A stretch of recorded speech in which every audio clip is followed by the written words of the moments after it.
Jó 12:12. Posso fazer a leitura? Com o ancião está a sabedoria, e no comprimento dos dias está o entendimento.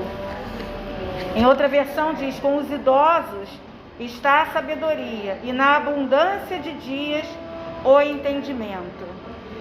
O nosso ministério é um ministério que trata com pessoas que já têm muito mais dias à frente do que essa juventude que está aí, do que muitos de nós.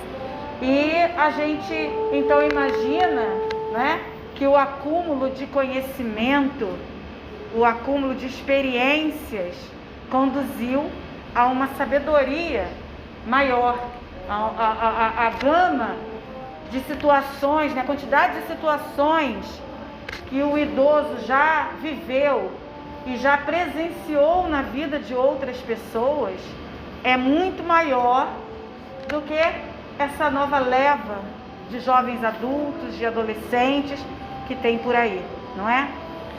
E os idosos já presenciaram nas suas vidas e nas vidas de outras pessoas muitas perdas.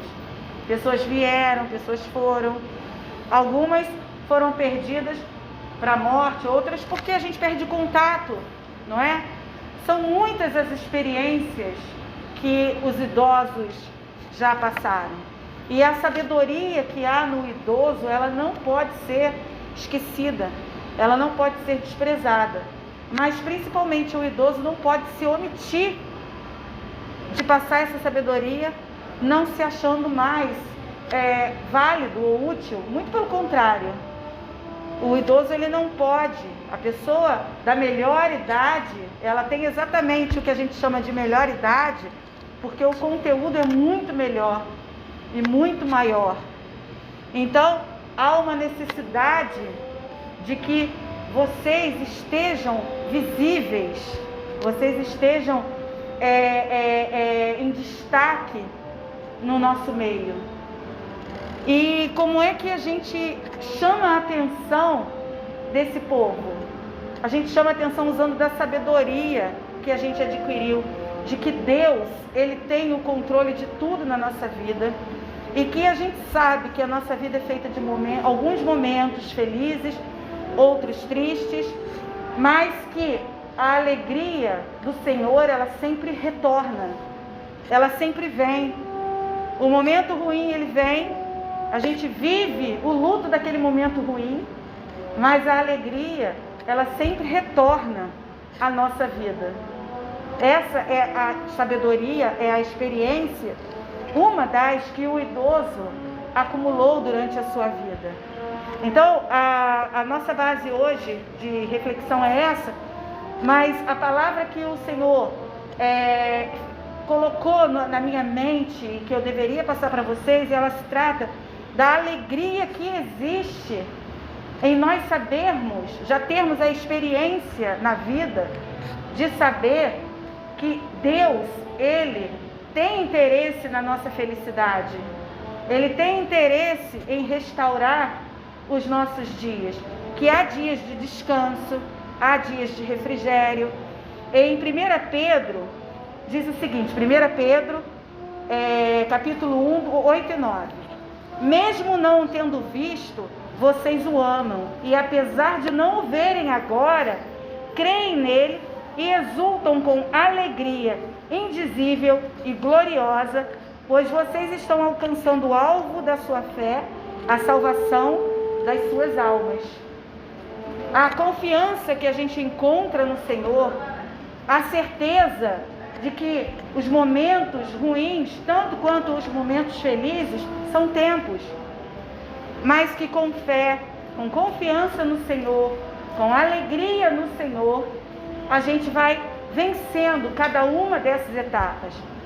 Entender a ciência do tempo, né? Em Eclesiastes diz que há tempo para tudo. Há tempo para colher, tempo para plantar, tempo para prantear, tempo para sorrir, não é? Há tempo para tudo. É uma ciência do tempo. Você entender o tempo que você está vivendo. Eu estou vivendo o tempo de plantar. Eu agora estou vivendo o tempo de colher. O importante é entender que em cada um desses tempos existe um controle de Deus sobre as nossas vidas, um controle que Ele não abre mão, nós é que abrimos mão quando nós deixamos de crer, de confiar, de obedecer, nos entregamos ao momento e esquecemos de Deus. Você pode se entregar a um momento de tristeza, de perda, afundando num sentimento negativo, como você pode se entregar a um momento de entusiasmo e alegria e esquecer que Deus te presenteou com aquele momento. Algumas pessoas se perdem do Senhor quando alcançam um casamento, quando alcançam o nascimento de um filho, e outras pessoas se afastam do Senhor quando se veem enlutadas ou numa doença. Qualquer circunstância que você não entenda o tempo que você está vivendo e te tire da presença do Senhor é uma falta de visão desse tempo que você está vivendo. E tudo isso nos faz com que você perca a visão da verdadeira alegria, que é a alegria que vem quando a gente está em comunhão com o Senhor, quando a gente está com Deus. Porque essa alegria de comunhão com Deus, independente do tempo que você esteja vivendo, seja ele de alegria, seja ele de pranto, vai te manter conectada com o trono da graça, de maneira que você não perca, não saia da sua memória, né? Você não se desvie daquele alvo, de que há tempo para tudo, e o tempo vai retornar. O tempo, se é o tempo da tristeza, então o tempo da alegria vai voltar para a sua vida, o tempo do riso vai voltar. A gente não precisa olhar a circunstância e imaginar como, a gente só precisa crer.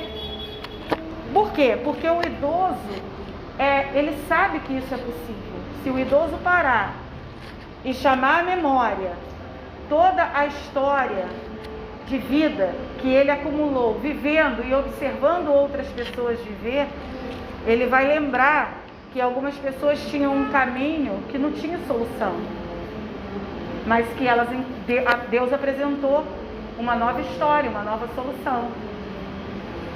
Deus, em Romanos 15:13, diz que o Deus da esperança os enche de toda a alegria e paz por sua confiança nele, para que vocês transbordem de esperança pelo poder do Espírito Santo.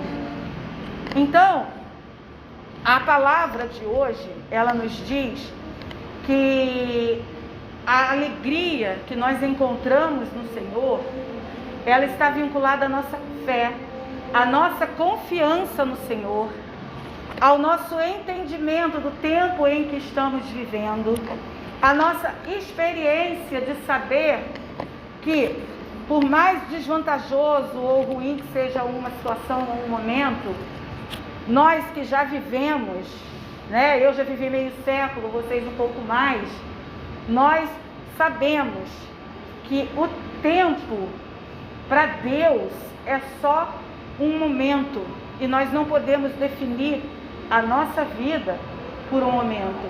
E as pessoas mais jovens, as pessoas que ainda estão aí descobrindo, elas nos têm como testemunhas de esperança e de fé, por nossas experiências, de que Deus, Ele restitui, Ele restaura, Ele cuida, Ele sara, Ele levanta, Ele provê.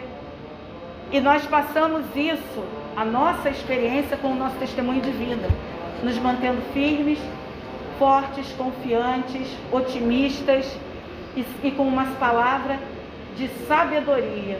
Por isso a palavra de Deus diz que nós devemos consultar os mais velhos. Então, o mais velho, ele tem que ter uma boca abençoadora, otimista, uma boca de quem já presenciou os grandes feitos do Senhor. Deus fala que nós devemos contar às gerações futuras, né, aos nossos filhos e netos, o bem que Ele fez. Não é isso? Então, essa é a palavra de hoje. Que nós tenhamos uma boca otimista, uma boca abençoadora, uma boca que traz alegria, que traz perspectiva aos jovens, de que embora esses tempos de máscara, esses tempos de relativo confinamento, que agora está mais assim, nós podemos estar aqui, tempos de tristeza, de choro, que tudo isso para Deus é só momento, que quando Deus achar que já está no momento de vivermos os tempos da alegria, da bonança, e qualquer outro tempo que a gente acha mais confortável do que esse, como era o anterior a esse, que a gente podia estar reclamando lá, mas hoje a gente queria ele de volta, não é? Quando Deus quiser, esse tempo retorna, mas o importante é nós continuarmos em qualquer circunstância, conectados com Deus, buscando a Deus e com uma palavra na nossa boca de sabedoria. E a palavra de sabedoria não é aquela que desmotiva, não é aquela que entristece, não é aquela que faz a gente pensar: onde está Deus? Quem é Deus? Por que eu vou servir esse Deus? A palavra de sabedoria é aquela que coloca aquela pessoa conectada com o Deus que você serve e que durante toda a sua vida te sustentou até aqui. Porque a palavra de Deus diz: estamos alegres, por isso, né? Estamos aqui. Amém? Amém? Amém?